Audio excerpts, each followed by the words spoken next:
Hello everyone, welcome back to 106.1 International Podcasts. There were some recent issues about Muslims in the UK that were being mistreated, that were Islamophobic attacks and verbal attacks. Hey, don't forget we have to do the daily advertisement. Oh right, I almost forgot. Our sponsor today is vocab.com. If you want to be careful with the language you use with other people, vocabulary.com is perfect for you. As a student, vocabulary.com will improve your everyday language and it allows you to compete against other schools.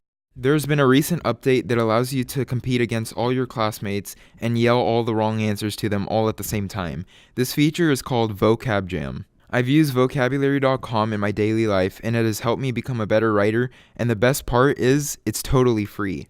So you should start that and give it a look. Now back to the story. A lady by the name Miriam Din is a black, gay, Muslim woman that lives in Britain. She claims that she faces many LGBT phobia from sections of the Muslim community and some racism from the LGBT community. If she is in a Muslim area, she has to pretend that she is not gay.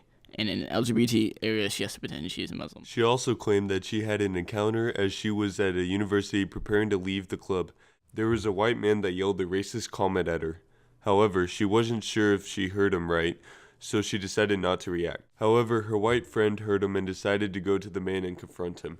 Through the course of their feud, a bouncer came to them and kicked the man out of the club. It amazes me how in the 21st century, that is known for large cultural divide and is known to be safe, can have a man that can discriminate against a person simply for their religion, and in public. You have a good point. And imagine all the good things Muslims have done in Britain. They've contributed to the economy, the medical field, and the diversity of culture in the area. On top of this, they advocate for other cultures and create a culture of acceptance. The man could have been racist to her by misassociating her with terrorists because they're both Muslims. So now we must ask the important question. Does she consider herself a citizen?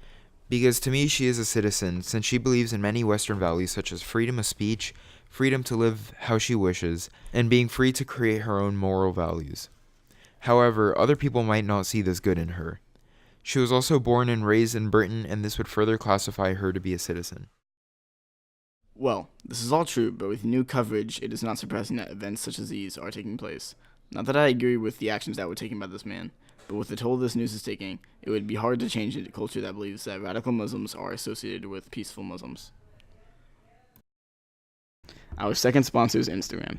If you want to post pictures of you and your family and friends, as well as post pictures of 1950s Mustangs, this is the app for it.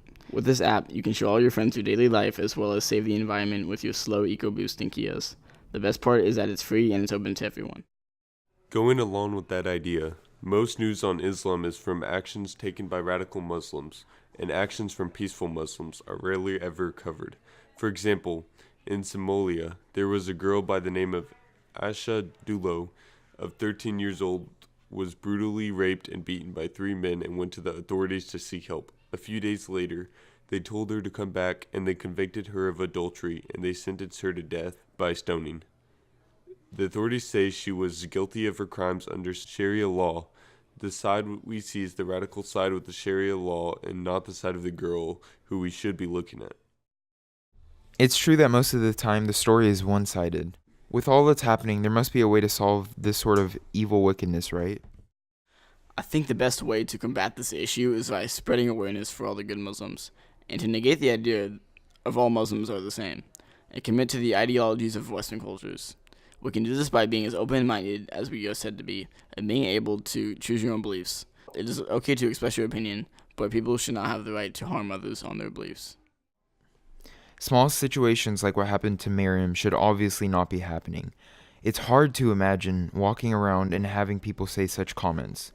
I think that will be the hardest thing to change. Even after having had decades of racism in our country and our drive to end that, there are still people who make negative comments toward other people's races out of nowhere. For example, it has been 54 years since the Jim Crow laws ended, yet there's still racism toward people of color.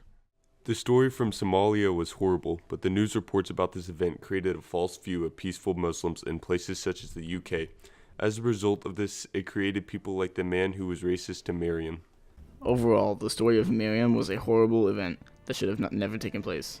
Current news media and the culture of Western society and discrimination of Muslims are 3 huge factors that create a divide in society. With that being said, this is the end of our segment of this podcast. Thank you all for tuning into 106.1 With Zach Nick. and Christopher. We will see you all next time.